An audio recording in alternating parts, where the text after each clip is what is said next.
Uh-oh. Uh-oh. We live, baby. Hold on.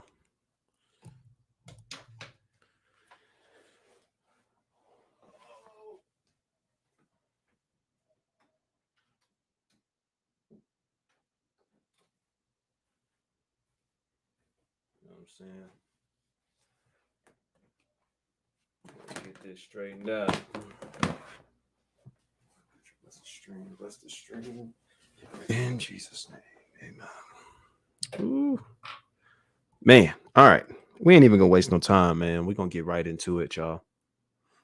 Of course, for those of you who pull up later, I appreciate you oh so much for checking this stream out. So listen, I'm excited, man. This conversation, my guy Jacoby, what's happening? What's happening, champ? I appreciate you, man. What's happening? So check this out, man. So today's stream, as you can tell, and I actually just got a link that we're gonna end up reacting to here in a little bit. Just on some more statistics. Okay. Singleness. Okay, let's just jump right into it. Okay, singleness, we've all heard the terms, right? In my 20s, even early 30s, before I'm 30, right? I want to get all this extra energy out, right? I want to get all the fun out. I want to get all the fun out, and then I'm gonna find a way to settle down on the back end, right? Maybe you've heard it. I know I've had plenty of people I've been around that have done those same things.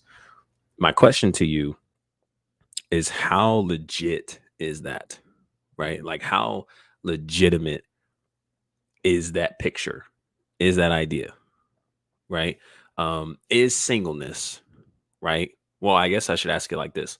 Why is singleness seen as the opportunity to just bask in all the fun, go crazy, go stupid, right? What is the purposes of the singleness? What is the purpose of single season, right?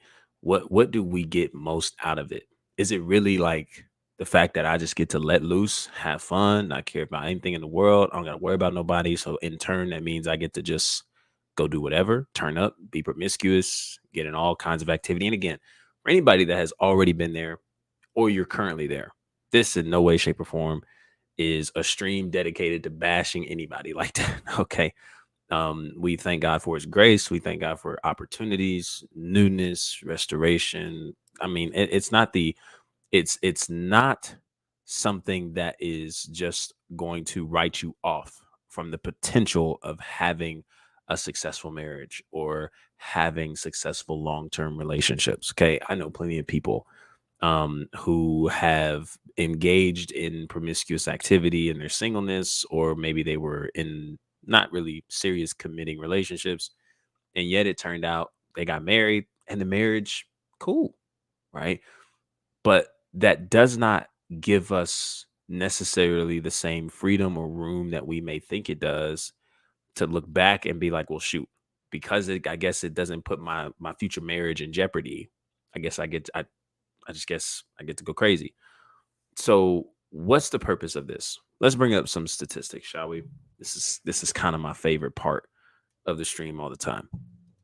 So, in singleness, there is less accountability. That could be why they were. Hey, it could be right. Less accountability. That's a good picture right there to paint. But I want to bring this statistic up, man. That I think is really, really useful. I actually just looked at it. Okay. So a big part of this is trying to figure out, okay, is there a correlation between the number of sex partners, the number of sexual partners, and the satisfaction of one's marriage? Right. And if we bring this up, I actually want to show this to y'all. Let me share my screen really quickly. Really quickly. All right. Well, I got to fix the screen. There we go. So I definitely want to zoom in here too. If I can get a little zoom in, hopefully y'all can see that. Let me know if y'all can see that. Hopefully you guys can see a little bit of that. So I want to show this table real quick. Um, Here we go. This is where it's shared. So This is a table, okay, again, done by the IFS studies, um, and marriage and connection to number of partners, satisfaction, all that good stuff. This is just what I want you to see. And I think it's good to see these things in order to be aware and be willing to approach the dating scene, and more importantly, how we handle our own singleness moving forward, um, knowing this type of information. Okay. So, this table that I'm showing you right here, we got a baseline divorce, religion factors, all these different factors that are kind of placed into this, but the baseline is really where we want to focus in at, because it seems like that's the common spot. So, women's number of lifetime sexual partners and the chances of being very happy in one's marriage. Okay, I want you to check this out. One partner is the highest baseline, 64%. Okay, so 64% of women have, or there's a 64 great, I believe how I'm reading this is there's a 64% chance, so a greater chance of being very happy in their marriage if there is one partner, and this one partner is the one they marry. So basically they step into this virgins, maybe perhaps in this case too, it might be considering the person that they end up marrying was the same person that they, engaged, they had their first, sexual encounter with as well. Okay. They didn't go out and weren't promiscuous or didn't, move towards it with anybody else. This was just one person. Okay. 64% is the baseline. Two partners and down, the baseline decreases. Now, this is something that is interesting. It's not, at least according to this, it's not the greatest dip. Okay. I mean, between 11 to 20 partners, 21 or more partners, and then the one partner, this percentage doesn't really show that there's a great huge dip. And again, this is a source from 1989 to 2016. Okay. So it may not be the greatest representation of what it is now. However, this is still something to consider. Okay. Regardless of how big of the dip it is, we do see that the greatest chance of being very happy in one's marriage for women, according to this research, is one partner. Okay. Now let's move to the men. Okay. Seems to be the same thing. One partner, highest baseline, 71%. They have a 71% chance of being very happy in their marriage. Two partners and down. Seems like the baseline decreases. And of course, we get to the 11, 20, 21 plus. That's when the lowest hits. Again, not the greatest dip in percentage. Still one to consider, though, right? So, and again, we're going to come back in the end and kind of show some importances, some really perspectives that I want to kind of throw your way. Not necessarily, again, to tell you sex is evil, sex is bad. No, like we're all human beings. Sex is not evil and sex is not bad. There is a context though that I think is going to put us in the best positions possible to actually enjoy the marriage that we say we want to settle down for. And the way that culture is moving today, you've heard it, I've heard it. Hey, we need to acclimate to the times, right? Women out here partying in their 20s and trying to come back around and settle down in their 30s, while the guy is sitting here, what they would consider being a simp, being this, being that. And he's sitting here building for his life, doing all those things that doesn't make you a simp, but we won't sit there for a minute. And so then the women come back and, hey, I want to chill. I want to find this. I want to find that. I want to settle down. I got all my partying out. So now again, what's being encouraged is not that, or outside of trying to label women in a certain manner in their actions that way, but there's a lot of people that are encouraging men, hey, you need to turn around and do the same thing. Of course, not give your all to the whole sex game and all that stuff, but really, you just need to go ahead and get your money up, get your gains up, and get your body count up. Right? That's a lot of the prescriptions that Red Pill gives and other manosphere spaces give to men, encouraging them to do that very thing. And in turn, right, they're gonna go ahead and get all that stuff out of their system, right? All that stuff, and then they can come around and basically do the same thing in the end. Okay. So, but statistically, right, and scientifically, we see how hard it is. And we're going to react to a couple videos. I got another video in mind that I think we can react to. It is extremely hard, okay, for us to go around and practice a certain level of behavior and then turn around and expect when we get to that place of settling down for all of that to just die down and go away. Like it just doesn't happen. And I think a lot of these statistics can put us in the great position to prove it. All right. So I want to also show this. Another little um opportunity here to see this. I don't know if I want to do that one. Let me do this one. Maybe I don't want to do that one. Maybe I do want to do that one. Okay. Let's share this tab here. I'm going to decline all here. Okay. So there's a lot of results here, a lot of numbers here. Okay. But I'm gonna find the ultimate results here. I thought I had it. Let's see here. All right. So let's look at this study, right? So this study is also one that addresses the connection between premarital sex and one's satisfaction in marriage. Okay. Is there a connection? What level is it? Okay. The study has contributed to our, hopefully you guys can see this. Hold on. Let me come back. Yeah, y'all can see. Okay, cool. So let's look at this, right? Really quickly. Because again, this is just setting us up for this conversation to really, really be as what it can be. So this study has contributed to our understanding of the link between premarital sex and marital dissolution, taking advantage of mixed sex sample, yet add health and its own limitation. As all respondents at wave 4 were 32 years old or younger, the sample is selective of those who marry younger. Time of observed divorce is what is somewhat limited. The results are therefore most reflective of early marriages and divorces. Okay. Also, at the start of data collection, respondents ranged from early to late adolescence, and many had already had sex. On a related note, in some cases, it is unclear whether sexual partnerships occurred before, during, or after marriage. To ensure proper temporal ordering, test the effects of the number, right? So they're again cleaning all this up. Nevertheless, it represents a more detailed measure than almost all prior studies have used. Needless to say, a more exact measure for the full sample would be ideal. Similarly, we relied on proxies for beliefs.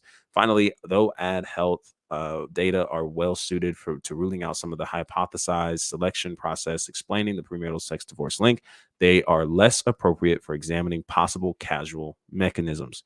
Okay, contribution to understanding the link between premarital sex and okay. So we're just getting all that understanding of what this is for. Okay, now that I showed you that and understanding what the purpose is of this study, trying to determine what makes sense. Okay, so let's look at this. All right. So again, these are a lot of the numbers. I wish I could tell you exactly everything I'm looking at. I did again go through all of this in terms of just trying to see the variables, what they're measuring, the factors that are included. Okay, they're taking religion. They're taking, if they've had, sex once in the marriage or prior to marriage, how many marriages is it first marriage or many marriages, those kinds of things. So I want you to take a look at this. In this result. Those with 1 to 8 partners are also at greater risk of divorce, okay? Though this coefficient is weaker than those with 9 or more partners. Specifically in the full model, the odds of divorce for those with 1 to 8 partners are 64% higher than those with no premarital partners. 64% higher, okay? 64% higher. And it looks like this is potentially, I'm trying to find it. I don't think I pointed to the right thing. But regardless, okay, 64%. This effect is also not attenuated as controls are added to the model, reinforcing the finding that explanations based on early life experiences and personal characteristics are not supported. Taken together, these results suggest that the relationship between number of premarital partners and marital dissolution is non-linear. They point rather to 3 tiers of divorce risk, with the lowest risk for those with no premarital, non-spousal partners, a modest increase for those with some, and a sharp increase for those with many. These results are more consistent. Okay, this is kind of where I'm reading this at. These results are more consistent with the notion that the effect, all right, of premarital sex on divorce becomes stronger, not weaker, as sexual partners accumulate. Okay, this was the study, right? And all these numbers, right? And they kind of did it with female, black, race, all those different things, all the different variables. This is table 3 odds ratios from the discrete time event history models predicting dissolution of first marriage, right? So again, there's just those kinds of, I believe, percentages to the right. Let's look at, I'm gonna look at the section by section too. So we just looked at one of the last ones, right? They kind of summarize the entire thing. Results of the first set of discrete time models are shown in table 3. Okay, so that's below. So let's go up a little bit. Descriptive statistics are shown in table 2, okay, which is here. Of respondents who had ever been married as of wave 4, approximately 21% had a marriage which ended in divorce. 84% of respondents reported having premarital, non-spousal sexual partners. For the late marrying subsample, the proportion whose first marriage ended in dissolution is about 10%. Later marriage is a protective factor against dissolution. Later marriage, okay, so they got married at a later age, meaning, right? And these marriages have shorter durations of observation and hence a shorter period in which to observe divorce. In this group, about a quarter reported one or zero sexual partners. As of wave 3, over half reported between 1 and 8 partners. 19% reported 9 or more. Okay. And these are the results, right? So it looks like that's 84%, 21%. Okay. Zero or proportion looks like 24%. So again, it raises, right? This is just the amount, I believe, is how many is what they're considering. Oh, this is really interesting.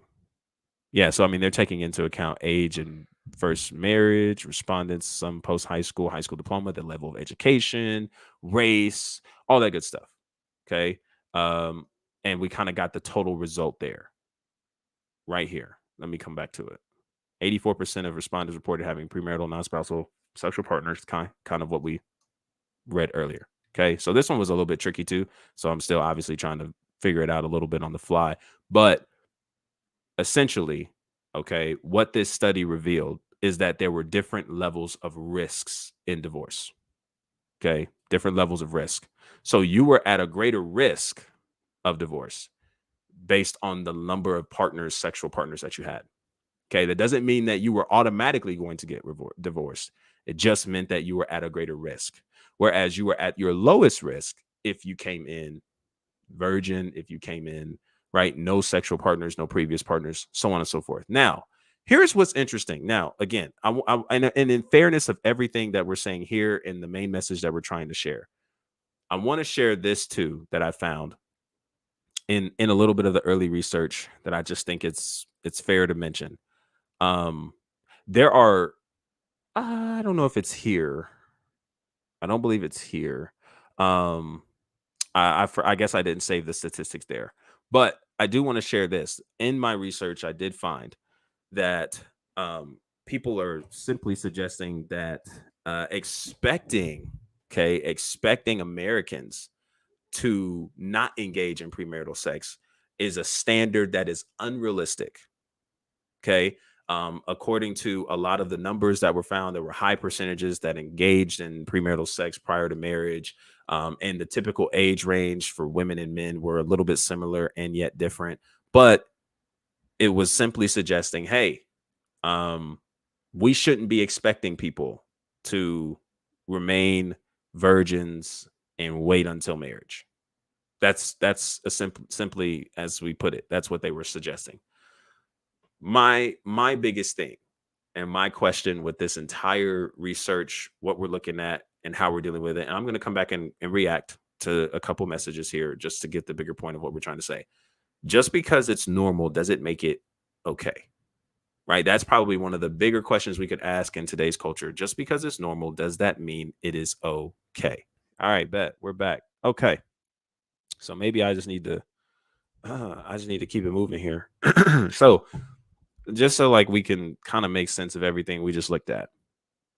Premarital sex has a link, right, to the satisfaction in marriage. Okay, whether it's very happy or least happy. We've already talked about too on a lot of occasions how we read practicing Christians have the most satisfying marriages, those kinds of things, and we kind of relate it to, the lower the body count, the better, right? We see those averages. Then, but what does that do for us today? Okay, so we're trying to answer a few questions. Is singleness is maximizing singleness, engaging in all the promiscuous activity that we can, finding ourselves getting it out of our system in order to be prepared for the back end? Is that beneficial? Is that optimal? Okay. Two, if that's not the case, what is the singleness season for? What are we supposed to be doing? What do I do, right, with the horniness and the sexuality and all that kind of stuff while I'm single? How do we manage that? Where do we go with that? right? If you're telling me I can't engage in this and I can't engage in that, what do we do with it, right? So we're answering a couple questions here. I wanted to get just a few statistics in front of your face. It wasn't much, but I want to give this to you because I guess we should kind of just keep it going to stay within the time limit. I want to react to this video here that was actually sent to me. And we're gonna find the spot and then kind of give our take. So this is according to according to just Pearly Things. Okay. Now granted, I know, in at least around in some parts, she doesn't necessarily have the greatest reputation. Um, but this was something that was just shared with me that I wanted to kind of share here. Before we do that, I'm gonna share a different one. I'm gonna share a different one. Um, before we get there. So I promise y'all, the more we do this, it's gonna be more organized. Y'all just gotta hang with me. Before we get there, here we go. Playback speed.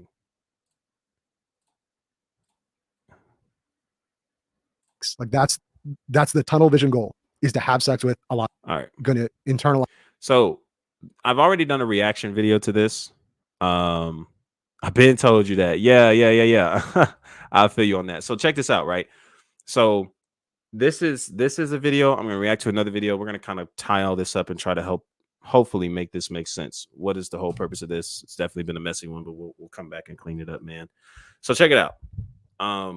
This right here, okay, was something that was so cool to me. I've reacted to this individually, but I just want to share a couple things that he shares here that is important. That's just important to consider. If we're going to take the route of using our singleness to dive into promiscuous activity, these are things that we have to take into consideration, because we aren't just going to get to a place where the light is going to flip automatically and all of a sudden we're going to go from polygamous to monogamous.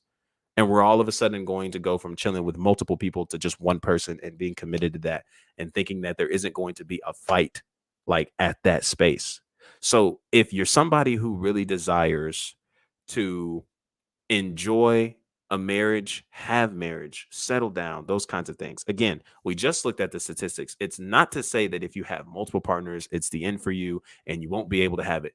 I'm just saying that why would we want to add on more of that grief and struggle by engaging in all of that and using our younger years to do all of that, thinking that we're just going to get into the marriage and I've just done all that? Like, it's kind of weird how we think about it. Like, I just got all that out of my system, right? If I just go and do it multiple times and tire myself out, I got it all out of my system. When in reality, we just are programming our bodies and our minds to accept that as normal behavior, to the point where our body is going to be expecting such a rush, an adrenaline, a dopamine, whatever it is, even at that space.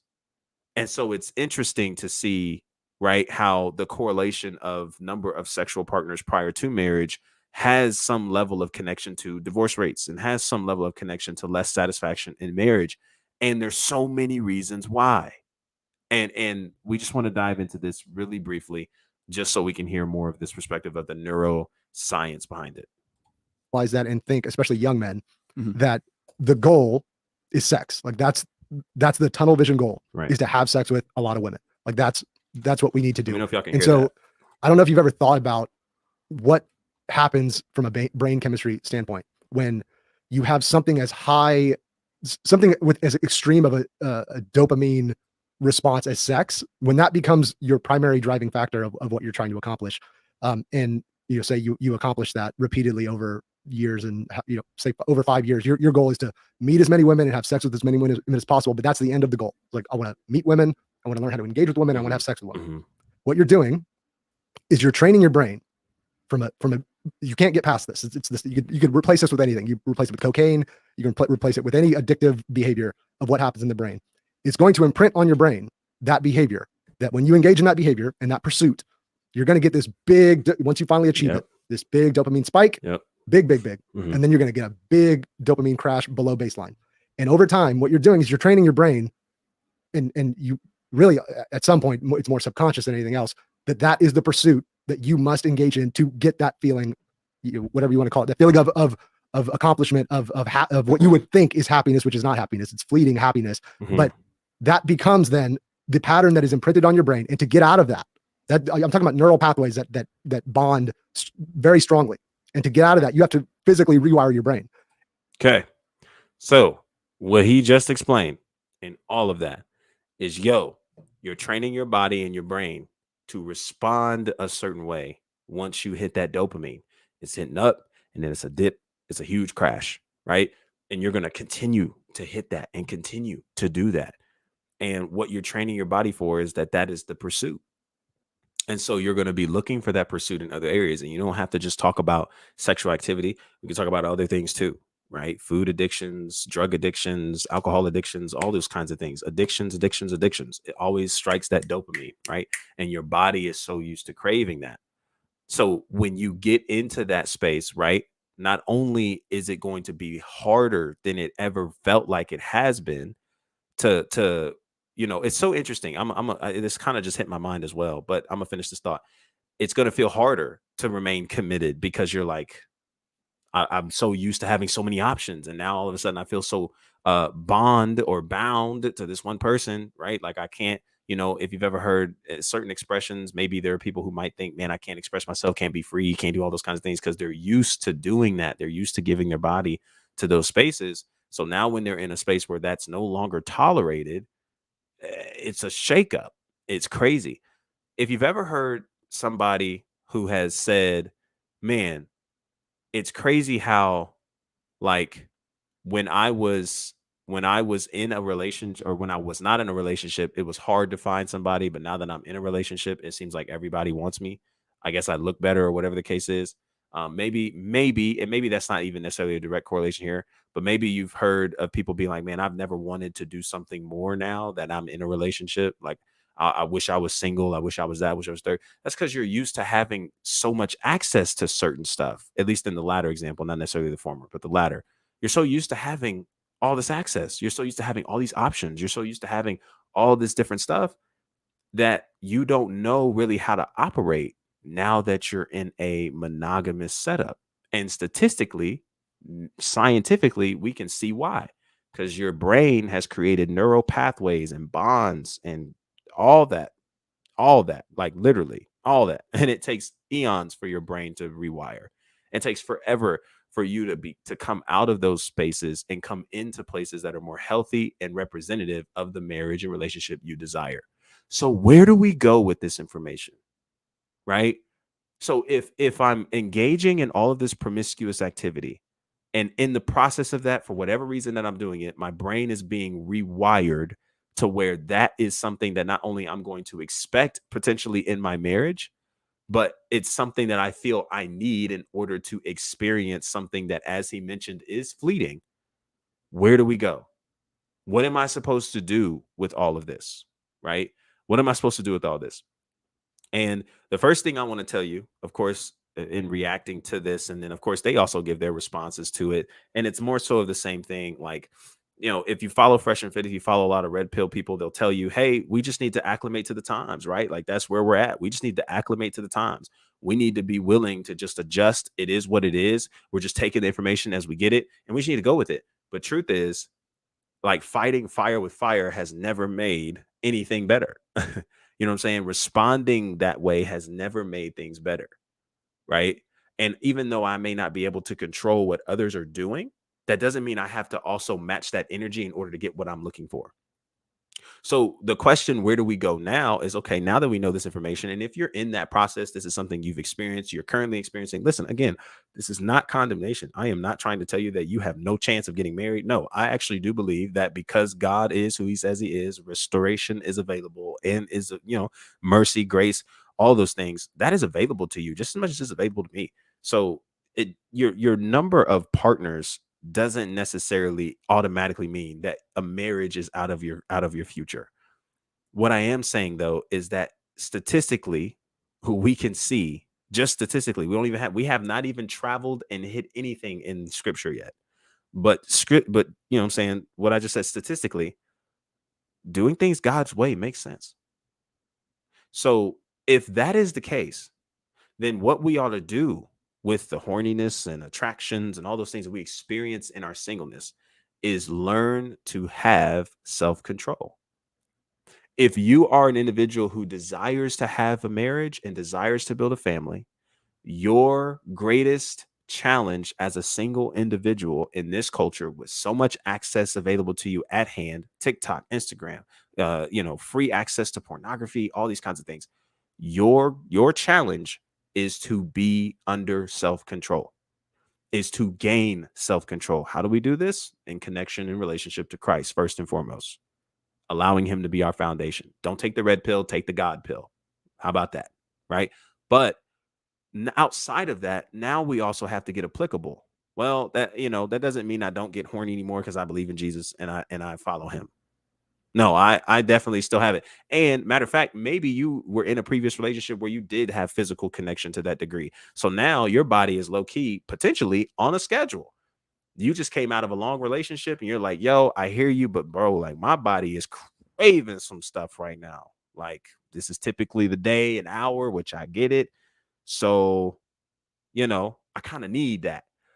Here's the thing, as challenging as it is, right? As challenging as it is, we have to be willing to put ourselves, it's going to be a process first and foremost. I have to tell you that it's going to be a process. It's going to be a process that is worth um it's worth going through and journeying through, right? But it is going to be a process and you're going to battle and you're going to fight and you're going to have a lot of those urges. We have to find something that's going to replace it. Because again, when we think about like sex is honestly in the horniness and stuff that we feel, y'all, it's energy. And it's energy that we can take and transfer it somewhere else, right? So like again, if you zoomed in on it long enough, you'll probably find yourself in a position where you're going to say fluff it and go for it. But if I took that same energy that I'm having in the horniness and I transfer it to maybe some physical exercise, I went on a walk, I did some push-ups, you're right. Like I went to the gym. Okay. You can't stay horny that long. I don't know if y'all noticed that. Like you can't. There's no way. There's absolutely no way that you're going to stay horny that long. You're just not. So you got to put yourself in positions to where you're going to say, yo, yes, this is what I feel. I'm attracted. This is it. And I want to be able to make the adjustments and transfer this energy someplace else to where I'm not giving way to this attraction that I'm feeling, right? Because I know that being abstinent, abstinence, all that good stuff, I need to stay there, right? Not only to honor myself, but to honor my future spouse in the process. So what we do with our horniness and our singleness, with all of this information, is practice self-control, practice abstinence. Look at this season as an opportunity to say, yo, I have such a phenomenal chance here to be prepared and prepare myself, right? Not just for the covenant that I'm going to walk into with someone else, but also prepare myself to remain in self-control. Man, remain in self-control. Now, there's so many stories and so many people that we could probably talk about who, man, you know what? It's possible that they did all this and they still cheated. They still committed adultery. They still stepped outside of their marriage. 1000%. Again, I'm not trying to paint this as like, if you do this, there's no way that you're going to be tempted and you're going to cheat and you're on. No, like there's so much nuance in the wisdom and in the self-control and the habits and the disciplines that we develop as individuals to prepare us for where we're trying to go and the relationships we're trying to create. All I'm telling you is that in order to maximize your singleness, it's not going to happen by you raising your body count. Because a lot of the people that I've talked to, okay, now there's only few that haven't shared these things, but a lot of the people that I've talked to, they ultimately have a desire to be married. They ultimately have a lot of motivations that tell them, hey, I don't want to die alone. Now, again, whether or not that's a motivation that maybe is worth carrying, we can talk about that another time. What I am telling you is that there are people who are want to settle down. The biggest issue that you have in looking to that to settle down and trying to use your earlier years to get all of it out of your system is you're not actually getting it all out of your system. You're programming your body to want and need that dopamine high hit in order to reach a place of satisfaction. So let me tell you what happens when you walk into the relationship and you walk into the marriage and this person doesn't get you there. You now devalue that person, you devalue the relationship, you devalue the connection. And if you're in a marriage, you possibly even devalue the sex that takes place in the marriage. And now you're trying to compare that person to other people you've been with. And now you're minimizing her, you're minimizing him if you're a lady, and you're minimizing the entire relationship. Now here we are at the divorce table, because that's one of many ways that starts, along with so many other things, right? It's a train wreck that awaits you, right? And I think what we have to be willing to do is be willing to accept the responsibility of owning disciplinary habits in order to maintain our purity, not just for the sake of saying we did it, but because we understand the purposes behind it, the person we want to be with, and how we want to honor our marriage and even our family later on down the line. Listen, again, I'm not telling you that if you've already done it, you're out of luck. No, you're not. You still can be married. You still can have a loving, long lasting marriage and relationship if you've already done these things and traveled down this road. My biggest thing to you is that if you're already here, my challenge to you is to just stop. That's like the biggest, that's the hardest, but it's the challenge to stop.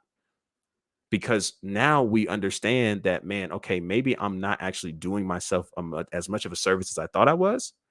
So now I think I need to just remain abstinent, stop, and gain self control in order to honor the marriage and relationship I have. That's what singleness is for, not to explore our bodies sexually and to feel. And there's a lot of things behind it, y'all. Like, again, there's so much that we could talk about. There's so many people that feel like they're in fear of missing out. They're in fear of not experiencing their sexuality. They're in fear of, man, what if there was something better out there, something bigger, whatever it could have been.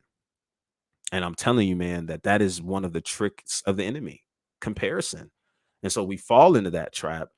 And a lot of stuff is programming our minds to feel that way. We can look at pornography, we can look at the movie scenes, we can look at all these different things, social media, that, again, all these messages that people are putting out here that are telling you, hey, acclimate to the times. You need to be willing to do this, do that. No, I'm telling you, don't acclimate to the times. Don't allow the current environment setting to dictate to you not only how you ought to move, but what's most beneficial and impactful for where you're trying to go.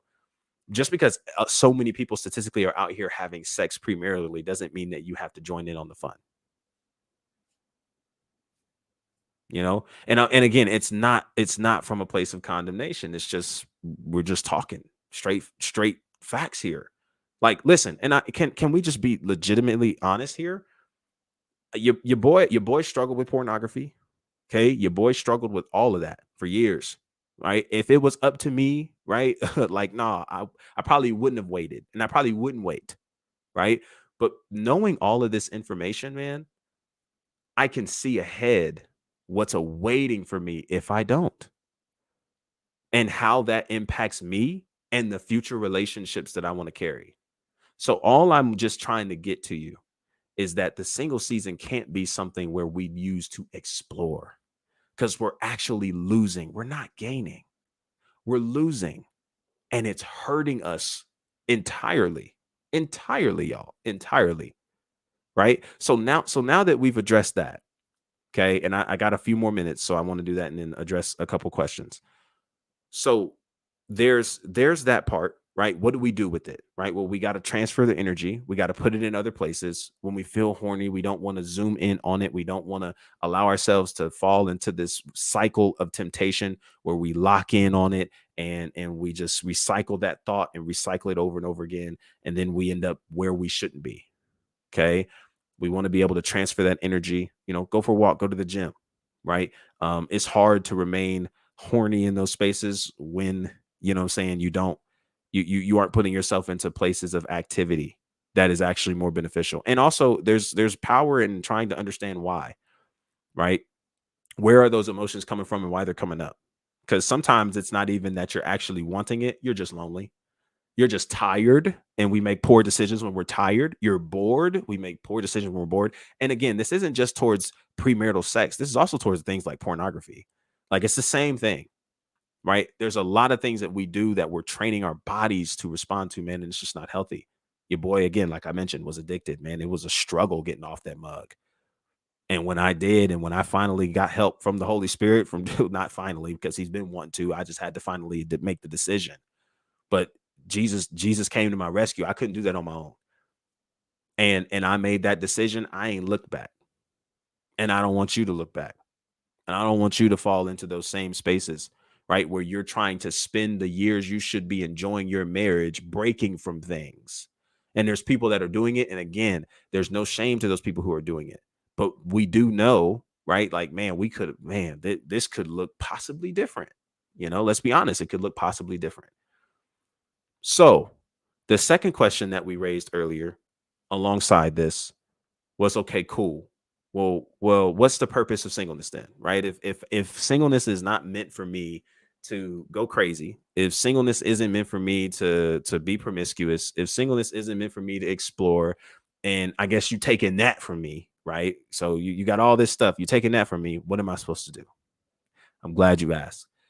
This is how you maximize your singleness. Same thing we talked about the last stream: relationship with your creator, calling, and capacity. That is how you're able to maximize it. It's not to say that you can't have fun. Your definition of fun, though, changes. It just does. It changes. Your definition of fun changes. And my biggest encouragement to you is to not allow these external factors that we're seeing all over social media encourage you to say fluff the future of wanting a marriage and building a family, and fluff trying to come into that space as healthy as possible in 5 stages of your spiritual health, mental health, emotional health, physical health, financial health. Forget all that. I just want to go have fun right now. We're falling for the moment, y'all. We're falling for the moment. And it's not new. We've all done it in different areas. For me, it wasn't, it was the pornography. For you, it was maybe someplace else. Like, we've all done it in certain areas. The biggest thing for you in front of you is to stop if you're doing it. Just stop. Pump the brakes. Build your foundation in relationship with Christ, who then is going to be able to give you what you need for your assignment in life, placing in front of you the things that you can put your hands to, that you can turn 2 and make 4, turn 4, make 8. You can multiply your gift, your calling, your talent, all these things that God has placed in front of you to put your hands to. And as a result, you're going to then have capacity that grows within you for not just where you are, but where you're trying to go and who you need to be connected to in order to live out the purposes that God has placed on your life. That is the way we maximize our singleness, y'all. That's how we are able to find fun and enjoy our singleness. I can't tell you how many people I know I went to school with, I had conversations with, and I loved dearly, who got in early relationships, premarital sex, and experienced it all, and have been struggling. I can't imagine. I honestly can't imagine that, really. And I feel, and it's not even from a place of like, I'm better than you, because I'm not. I struggle with pornography. Trust me, I'll tell you, I'm not better than you.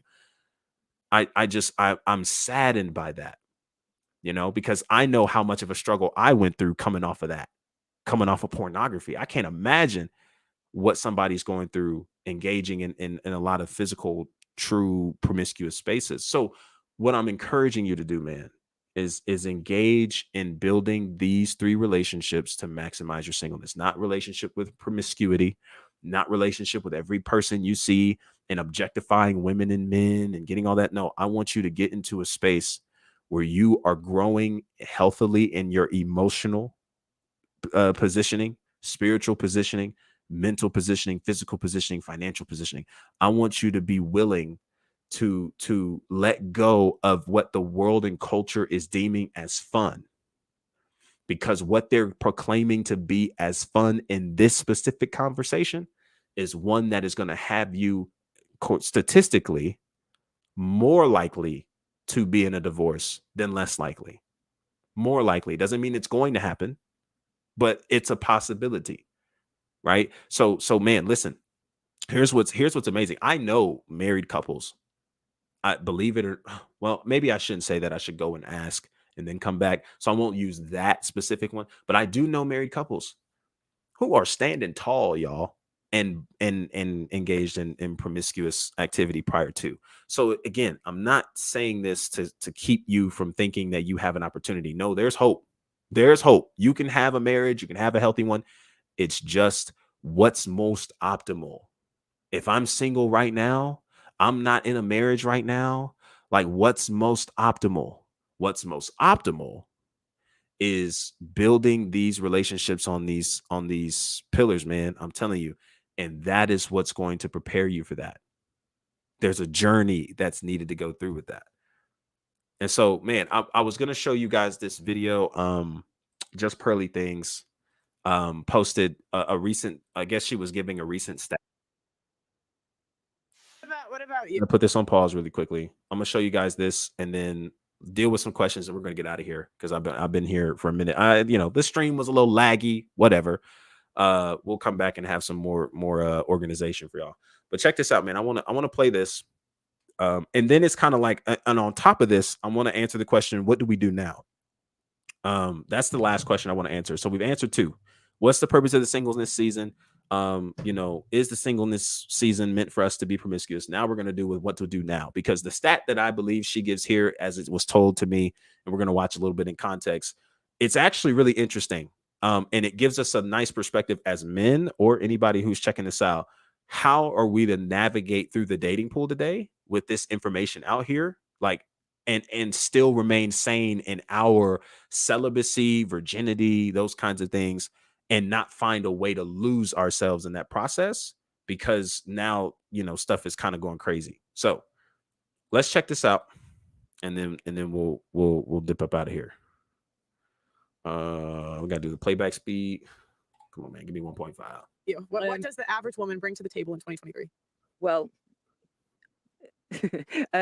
so Can I say something? Exactly. So can I wait, no, wait. I want to give a good actual answer. I mean, there are many things. You have to sort of be mentally aligned, because you want to have like good communication. You want to be able to talk about stuff, experiences, and things. Are women good communicators? Some are. Is the average woman a good communicator? Some are. No, I said, is the average woman? I am. Okay. So No. Yes. okay. So do men typically want communication from women? Is that what they seek? They want communication. They want femininity as well, to be honest. Okay. And they do want attractiveness, obviously. Okay. But you can't be that superficial for one date, yes, maybe 2, but then the third date So you need men to. do want communication. Yeah. Okay. So the average woman brings communication. What else? Well, I don't know about the average women, but good women that get good husbands. Okay. Keep going. What Good else? women that get good husbands. What else? They also want they want someone that looks good. They want someone that is their level, to be honest. Okay. So they want to. So they bring looks and communication. What else? Care, femininity, whatever that includes. Are women feminine in 2023? Not really. There's a lot of alphas out there. Okay. So but you kind of have to be. Okay. It's a doggy dog world. So maybe. So they kind of have to be. There's not a whole lot of women in femininity. Like, again, I'm showing this to y'all, man, because these are real conversations. Everybody's talking about it. So many people are talking about it. Like, this is real conversation, right? Like, so this is kind of more so what Pearly Things kind of does. If you have ever heard of her, man, she definitely is more so seemingly on the red pill side of things. Am I too confident of that? Not really. I don't really catch a whole lot of her content. It does show up though. And she's confronting a lot of women in today's generation, modern day women and those kinds of things. She really, from what I've heard, I'm real careful to say what I've heard, but there are a lot of things that I've witnessed where she gives a lot of statistics. There's not a whole lot of seemingly experience on her end in terms of the relationship game. But the statistics can be helpful. Okay. And at least not acknowledging that. So let's just keep watching. Let's see where this at. What? There are a lot of fake alphas out there, including men. Yeah, that's true. Okay. So women bring femininity. Sometimes. Okay. What else do women bring? Well, they can bring status, depending what they do as well. Do men care about status? I don't know. I think some do. My ex actually did. Okay. Does the average man care about status? I don't know about average men. I've only dated quite, Okay. good. Okay. Above I mean, average. yeah. Yeah. So that actually to me, is definitely telling. So again, she continues to come back to the average man, and she's like, well, I can't speak for the average man. I can only speak from the people that I've actually dated. So there's definitely a difference in between the two, because she's definitely going to hit you with some stats. But again, statistics are helpful, right? So let's listen to this. Does the man women typically want care about status? No, because he'll probably bring her up if you're going to go average. But I do think that if you are a certain level of guy, then you want something more than just a pretty girl on the arm. Okay. So That's the my average theory. woman brings communication. No, not the average women. Okay. The slightly above average Okay. The women. slightly above average woman brings communication, femininity, They should. and looks. They should. Okay, so she's all over the It's like place. women, you don't like the answer that we would have to give. It's like, let me answer how I want to answer. Okay, so ask the question one more time. I'll give you a straight What does answer. the average woman bring to the table in 2023? So the average woman, it depends. Usually, I guess. No, remember that's a banned word. Yes, it's banned. Okay, so the average woman, I guess, is everyone that is on social media. So they bring looks. How about that? As simple as that. Anything else? I mean, I'm sure there are, but if you're going on a date and you don't know the person, how do you know? You get to know them. Okay. What does the average woman bring? In Yes, we're talking 2023? about average. Average means already that it doesn't bring much, right? And women are being forced to to bring on the table things that I think for men is not very useful anymore. So we've been forced, like if you talk to most of girls here, they have like really good jobs working for governments, high education, and that's not what men need. Like in a relationship, like sex, if you put on the top, for men is number one, right? And unfortunately, So again, and I want y'all to keep in mind too. So a lot of these perspectives that are thrown out here, right, is basically saying, hey, women don't need, like, there's a lot of attitudes and perspectives coming out. They're like, yo, women don't need men no more, right?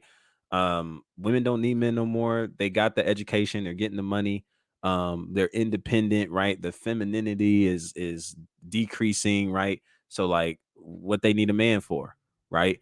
And so it's kind of like, again, just this war, it seems like, that's happening culturally. Um, and it doesn't represent all women. It does represent some women, not all women though, right? And that's kind of one of the biggest things that I've addressed this with. Because they're really, interesting with these words: average woman, this type of woman, that type of woman. But it's not all women, right?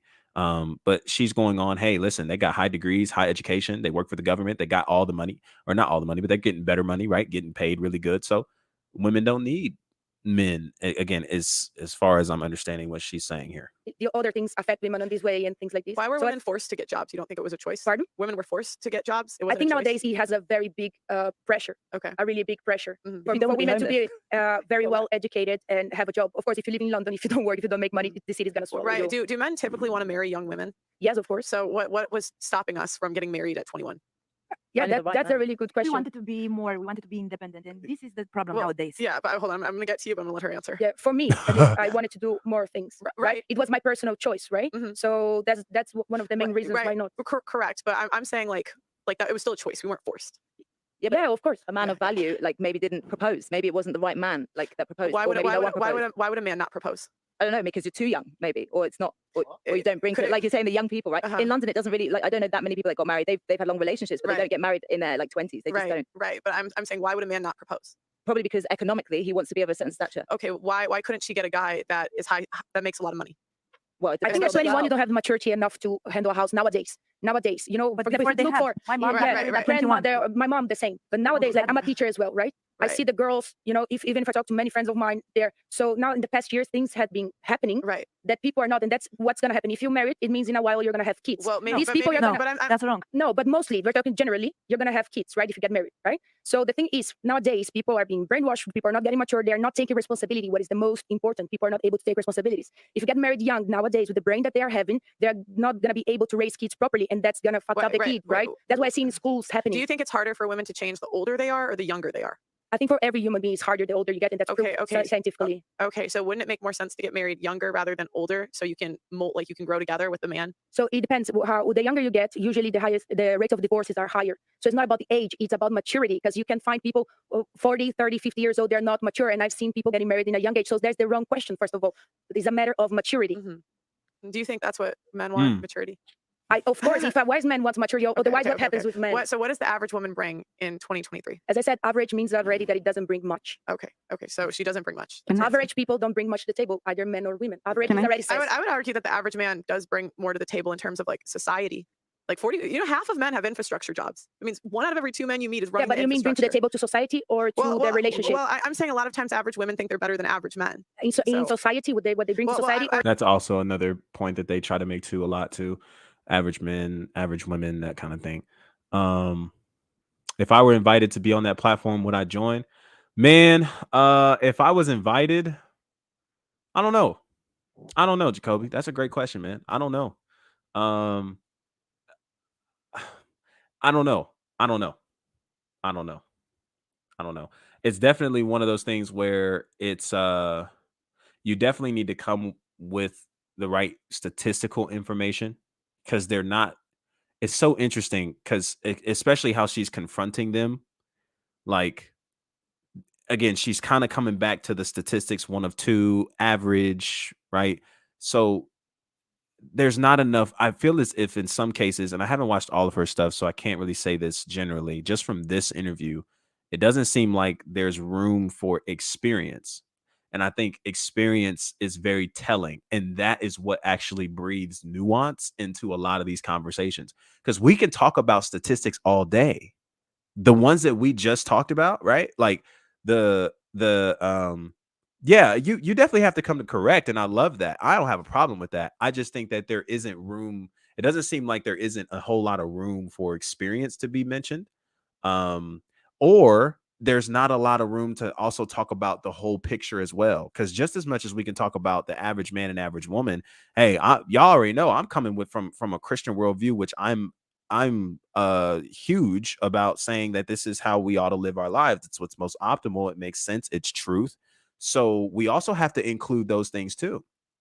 And a lot of people don't want to make room for that, right? Because it's like, well, it's not acclimating to the times, and it's not what people are doing, and we're trying to bring religion and morality into this stuff. But I'm like, morality is necessary, right? So they probably wouldn't like me.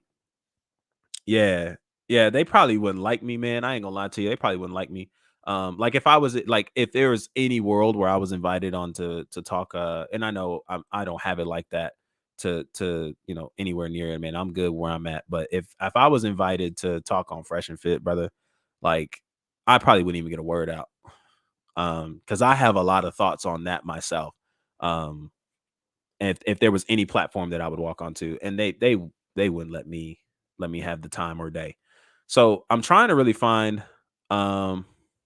no, they don't. They don't really rock with it, man. They don't. They're not again, there a lot of people are trying to acclimate that's the word they use, acclimate, adjust to the times that we're in.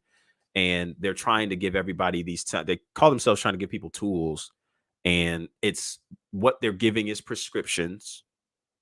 They're giving prescriptions, and it's not beneficial. And what they do is they put a little bit of truth in front of you, stuff that you can easily see when you step outside the doors. But there's a lot of stuff that creeps in on the back end of it that is awful, and it's clearly shown. So I kind of want to get to this specific statistic that she mentioned. I'm trying to find it, but I'm just listening to the whole thing. So maybe we just rock out for maybe another 5 minutes or so. Maybe once she says the statistic, we'll get out of here. But what do y'all think about what she's saying right now? What are y'all's thoughts? Have y'all seen anything like it? Is it similar? I'm definitely gonna get to the comments and some of the questions too in the end. So hey, it's possible, Jacoby. Hey, it's possible. Shoot. Hey, I ain't gonna lie to you though. He ain't said it to me. So I'm good where I'm at right now. But I hear you though. I hear you. I would argue that the average man brings more than the average woman to a relationship, because the average man makes more than the average woman, but the average woman is fatter than the average man. And she's only having requests. The average Sorry. woman, she will have lots of requests. What? She will have lots of requests. If she's the average woman? Yes. Yeah. She will request, but she will not give And- what she's requesting. And also, part of what social media has done to our society She will is request, back but in the day, not before give. social media, it would be usually very hard for a woman to even date outside of her social class. Back in the days, there was no Because she was shame. not going without the husband. Hold on. The point is, these days, a lot of women think they are more valuable than they actually are. And I'm not saying that to be a diss. In terms of a woman will sleep with like maybe a celebrity that went in a DM, and automatically in her head, she thinks that she can only get married to someone on that level. That's true. That is what messes up a lot of women. The reality is, most of those guys just look at those women as, okay, well, this is better than my hand. But then the woman goes after that, and then she thinks, okay, well, I slept with LeBron James, so now I can only get married to a basketballer. Meanwhile, she would actually be more equally yoked to get married to like a plumber. But most women will see themselves as above being married to a plumber. That's the problem with society. Because they are Okay. So I don't know if y'all heard that. So he's saying the problem in society is that average women think that they're better than average men. And on top of that, they believe that they can only marry on a status that they basically elevated to or find themselves on. He made the example of if she had sex with LeBron James or an NBA player, then she feels that's the only person that's the only type of people that she can deal with now. Right. So, and in actuality, he's saying that she's actually yoked to a plumber. But it's the titles, it's the name, it's the status. He's kind of getting at those things. Again, it is so, and this is kind of where I come from, y'all. Again, I know this ain't really that stream. Again, we're gonna close in a minute, but this is my problem with this kind of stuff here, is that we are so quick to generalize all women. And all women don't think like that. All women don't move like that. All women are not moving at a pace where they're thinking they're better than the other men or people around them. Like, I don't think that is a fair representation. And it is such a disservice Okay. To people who are actually out here saying, yo, I'm willing and available. I'm a believer. I follow Jesus. I got my own work. I got this, that, and the third. And I'm ready to mingle and settle down. And this is, again, what sparks the fear. We're so quick to throw out these statistics and we don't tell it all. So my worry is, man, there's not enough room in some of these spaces. And I'm not saying that's what Pearly Things is doing, because I don't watch enough of her content. But just from this interview, she is really quick to zero in on the statistics. And some of them are like, yo, I want to talk about my experience, though. Because my experience is, no, the men that I've been around don't care about status. Or the men that I was around did care about status, as she said. So I just think that that's something to keep in mind. She talks a lot about average, but it's very generalized to a specific thing that she talks about and can sound very biased. Yes. And again, I'm not saying that that's not something to talk about. There's room at the table to talk about that. But we can't just say that and not talk about the nuances of everything else that actually makes room for the conversation and can make sense. Right? So I just feel like, man, these types of conversations that are getting so much views and looked at, bro, it's such a disservice. I'm gonna be honest, it's such a disservice, and it sucks, man, because there's a lot of people who are moving from a place of paranoia, hearing stuff like this. But again, there's a statistic in here that I want us to listen into that's going to segue us into understanding how we should navigate, even with things like that, what could potentially be most likely, and then and really how to navigate it, again, from a Christian worldview, and not have ourselves lose our value and character to find ourselves, man, getting what we were looking for. Are unrealistic. They cannot make the difference between the reality and what they have in their heads. Also, sorry. Also, the person that goes and sleeps with someone willy nilly like that, with anyone, whether just because they're a celebrity, is like. I wouldn't even say it's weird. willy nilly. I'd say women date celebrities for a couple months, a year, 2 years, and think they're on the level. Yeah. But usually those celebrities have multiple girlfriends. So Yeah, it's just one of true. many. So it's a hype. Huh? So it all sounds like a hype, That's a Yeah, it's like- specific it's like- type of it's a woman. which is trend. okay. Which is okay. It's but not it's your, hype. that's not a lot of women. That's like a few women. I would say that's attractive women. Yeah, but not all attractive women. Not all, but I would say more do than don't. I think it's a mentality type, though, right? It's not the same thing. So, like, to generalize that is really but quite we have to. sweeping. But we have to talk in No, no, generalities. Yeah, I So agree. say it's all women, because Yeah. this is the thing. Every woman, unless the woman is Why do we have to talk in generalities? Just curious. probably she has mental problems or she has like trauma, usually women will go after men that are better than them. The problem is, how do you secure that man? So usually what should happen is, a woman, if she's getting with this man, she can't secure him, gets to the next man, and they're all high value men, she should actually look and see, why have I not been able to secure any of these men? What is wrong Am with I me? probably playing out of my league? But they wouldn't do that. No, they would rather keep trying to get to the next man who is probably even higher than all the men they've had.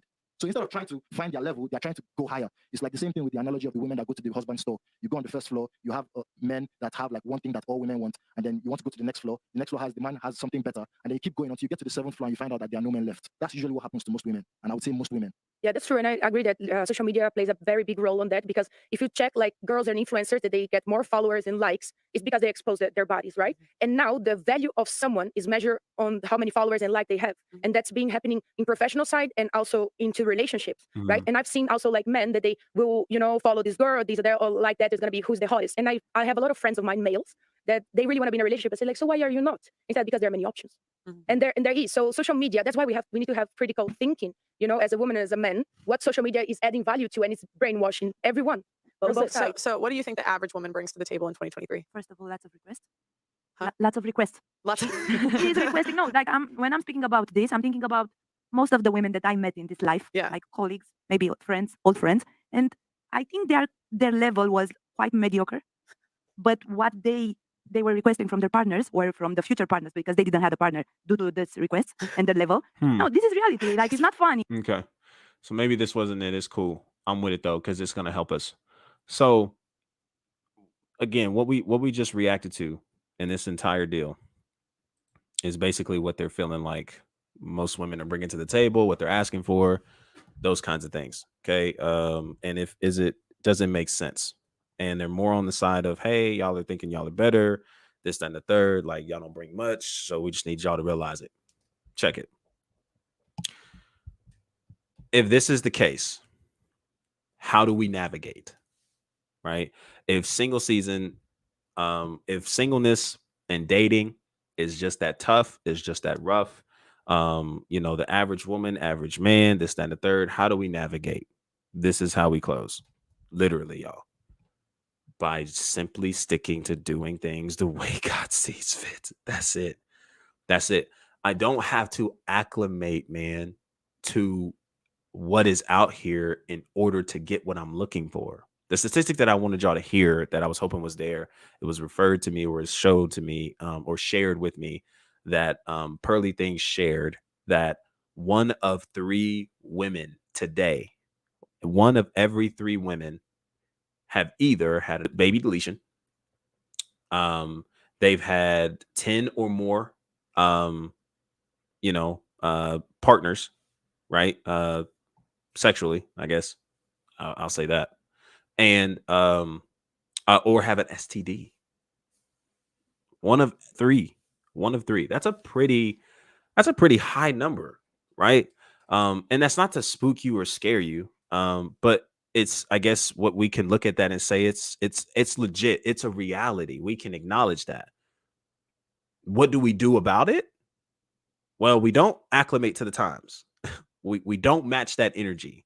We don't go out there and do the same thing, right? We don't find ourselves in the same spaces, in the same directions. What we do about it is we make the decision to say, yo, regardless of what y'all do, I'm going to navigate my life and set my temperature in the right character to be the right man that I need to be, and to be willing to focus on these pillars of my relationship with my creator, calling, and capacity in order to make the most out of the relationships I create now, the marriage I want in the future, the family I want to build, and remain in assignment and purpose, because that is all that's going to matter. Y'all, we have to move with an eternal perspective on these things. We can look at stats all day and be spooked by them, be shook by them, and be confused by them, be shocked by them. Yes, 1000%. But if I'm choosing to move with an eternal perspective, I know that not only this is not going to be my always, but as a result of knowing that, a lot of these things that we're diving into momentarily and for the moment, bro, that's going to be here and be gone within some years or whatever the case is, bro, like it doesn't make sense. It just doesn't make sense. And I shouldn't dive headfirst into this and be willing to put myself in a position to where I am programming my body to respond a certain way and thinking I'm going to get in the marriage and all of it's going to go away. If you want marriage, if you want family, if you want to build a family, if you want long-term marital commitment, if that is you, please hear me. Your singleness is not for exploring your sexuality. Your singleness is for you to learn abstinence, self-control, and for you to be prepared for the marriage that you want.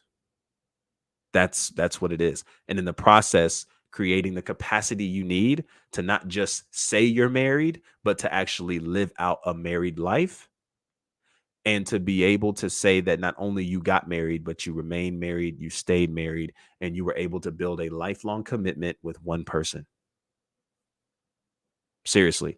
And if you've already put yourself in a position where you're like, bro, but I've already been promiscuous, I've already done all these kind of things, so what, it's up for me? Absolutely not. Like we've been saying throughout this whole stream, it's not up for you.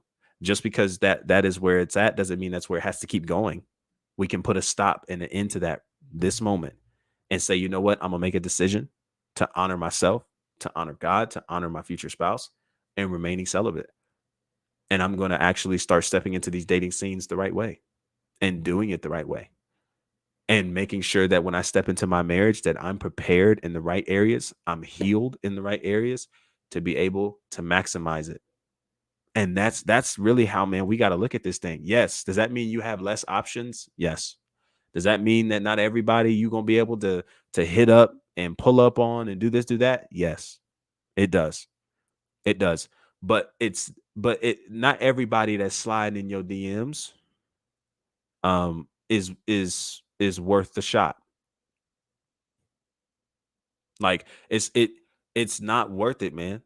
I would rather set my own temperature and people know how they have to approach me and know what they're going to expect dealing with me than to have so many people flooding my DMs and me thinking that I'm that dude.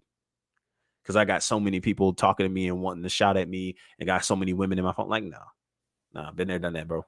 Not it. Not it. I don't even say that to like sound cool. I'm just saying it's just not it. It's not it. Like, not every shot is a good shot. I promise you. Not every shot is a good shot. Not every DM and every message is a good one. Like, it's just not.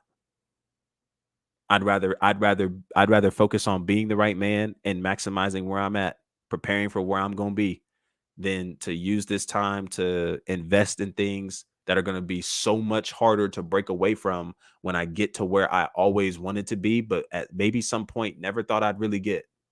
And that's something else to talk about too. And we'll come back and digest all that stuff and what all that looks like. But for real, like, it's just not it, man. So singleness can't be for exploring and all that stuff, man. It's to maximize and make the most out of. And I hope that's kind of the picture that you're getting from this. Yes, we can hear the stats from Pearly Things. Yes, you can hear the stats from your boy when we pulled up in the beginning. Yes, absolutely. But we also have to be willing to make the decision to set our character the way that is most optimal for the way we want to live and the life we want to carry.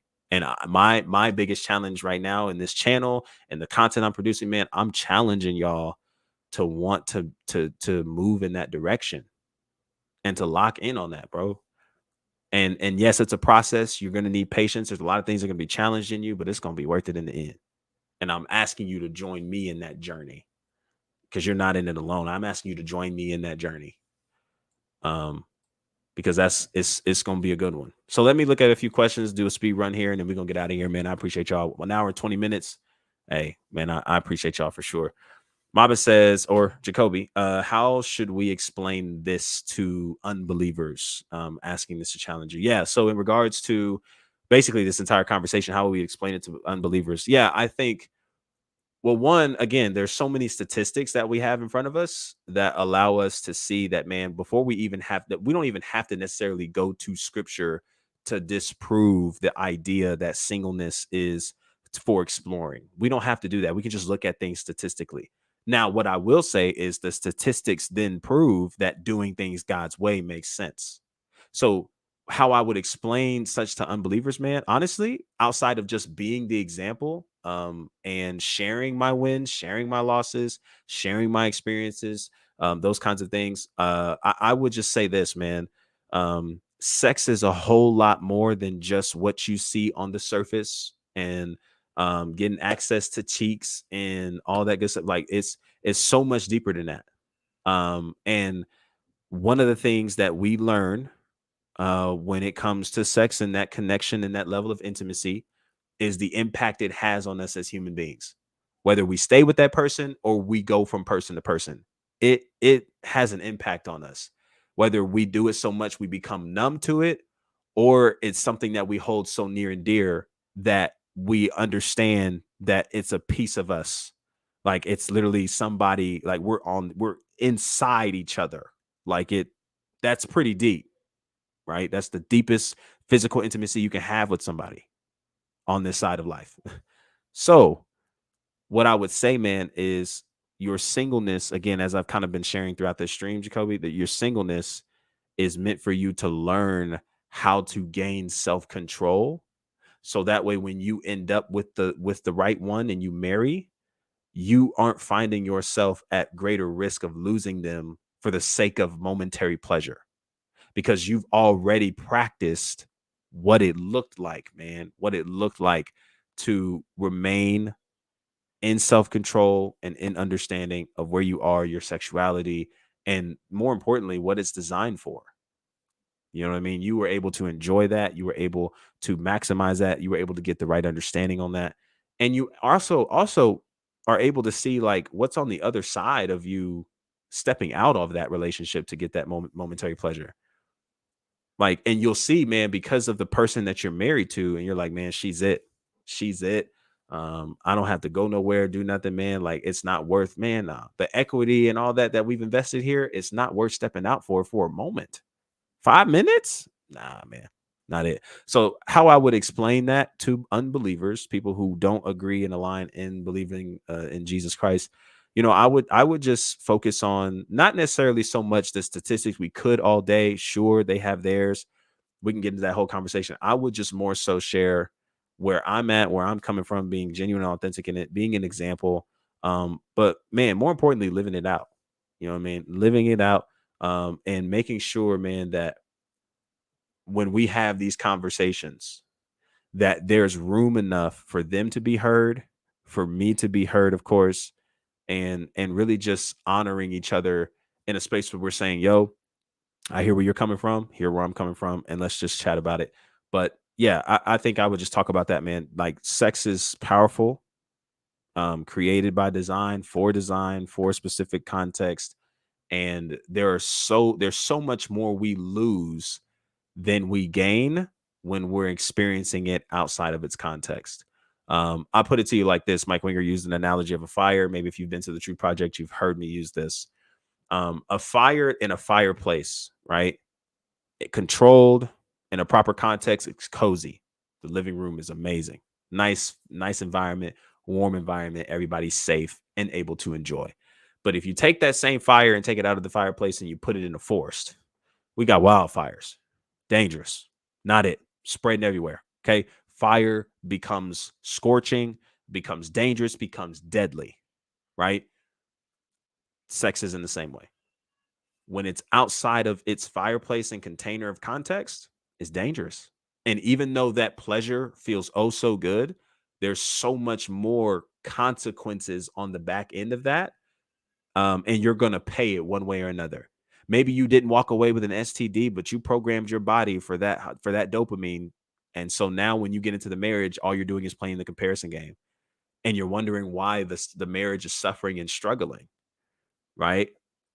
Like, or hey, maybe there was pregnancy involved, right? All these different things. I mean, we can think of all of them. So there's a lot of that. So that's maybe how I would approach it. Hopefully that makes sense. Jacoby, hopefully that makes sense. That's the first wrong thought when single is I'm gonna do me. For many individuals, even freedom needs boundaries, because you can find yourself in a bad place, making your season even longer. Yes, sir. I love that. Self-development. It's hard for many of us to sit with ourselves and swallow that pill. It's an uncomfortable bubble, but being uncomfortable causes growth and tension. It's compatible. It's necessary. In order for us to grow, tension needs to be involved. And that is a challenge. No one said that, dealing with yourself is easy. No one said it's easy. No one said it's easy, but it's necessary. And the longer we run from that and we run to these other external factors to distract ourselves from dealing with ourselves, we're only putting ourselves more and more back. We're never really taking the steps forward in progress like we need to. And that's my biggest challenge. And I love that you picked that out. Yes, it's challenging and it's necessary. And we got to be willing to do the hard things, even if that means looking at ourselves. We got to be willing to sit with that stuff and go get the treatment that we need, even if it's to the extent of getting therapy, yo. Jesus and therapy. Hello, go get it. If you can get it, go get it, man. Talk with people you trust with. Like we got to get healing, man. And relationships are hurting today. The culture, man, relationships are hurting today because we got people who are speaking from open wounds. We have yet to sit with the wounds that were caused in us from other people that we didn't ask for, we didn't want. No, we don't want to revisit those things, but it's necessary if we really want to get to the place where we're living happy, healthy, whole relationships in the future, man. Absolutely. So yeah, it's difficult. It's difficult, but it's necessary. Difficult and it's necessary. And my biggest prayer for y'all and for everybody, whoever catches this, whatever, man, you catch the content, anything, man, is that you're willing to sit down and do the work and be willing to go on the journey of healing. And I promise you, man, you won't really get the healing you need unless you let God in, unless you let Christ in, man. You can't get it. And yes, it's a long journey, but I promise you, God can take what's broken in you. Ooh, I ain't gonna preach in here. God can take what's broken in you, man, and make a masterpiece out of it. Trust me when I tell you, it's not too late. Restoration is still available. No matter how many bodies you had and how promiscuous you may have been, it is not too late for you. Oh, heck no. I serve a God who's able. Nah, it's not too late for you. And you're able to be restored. And you're still able to have that happy marriage. I believe that you can still have that marriage. I believe that you can still have that relationship. I believe that I'm telling you, I believe you can still have it. I know you've been broken. I know you've been hurt. I know you got unhealed wounds. I know you're in a healing journey. I believe that God can still do it for you. I believe that God can still restore you. I believe it. I believe it for you. Even if I believe it for you more than you believe it for you, I believe that God can do it. Ain't nothing stopping him from it. What he needs from you, though, is your willingness to adhere to what he has to say. And I think when you start giving your ear to him, things are going to change one day at a time, one step at a time. And you're going to go through that process and be forever transformed. And there are so many things that God is going to breathe on in your life, man, that, man, you might think to yourself, it's impossible now. Nah, restoration is available, man. And I believe that for you. I believe it for you. Yes, it's hard. And I believe you can do it, and do it afraid. I'm saying a lot right now, but man, I felt that. Good stuff. All right, last thought here. Let's see. Jacoby, you raised this. You said, for anyone that's going to catch the stream replay, one of the ways you can know your purpose for being on this earth is, what are you naturally gifted at? What was a childhood hobby that you loved doing? Because our natural gifts come from God, and that hints at our purpose and calling. I love it. There's, again, I raised 10 questions that surround purpose. If you guys want to check that out, I have a video on that, somewhere in the main videos. I also have a short on it. And I did go over that in another stream I did. But search the channel, 10 questions of purpose, or questions that lead to purpose, GrapeJuice. There you can find and listen to the questions that I asked. I believe I was hooping and interviewing somebody. You can check that out there. And I'm sure, man, the longer we stream, the longer we do these videos, man, that'll come up and we'll be able to share and dive deep into that stuff. All right. So, man, I appreciate you guys so much for kicking it with your boy. An hour and a half, longest stream yet, at least over here on the YouTube channel. And definitely more to come in. We'll be back next Friday, man, next Friday for another stream. The topic will be shared in the community. And the next time we go live actually won't be over here. It'll be on TikTok Tuesdays. All right. We going live on TikTok this upcoming Tuesday at about 5 p.m. All right. So come catch it, come check it out. We got more conversations in store, man, and I'm excited. All right. So, man, I appreciate you guys all so much. Y'all take it easy. And until next time, be easy and be breezy. Peace.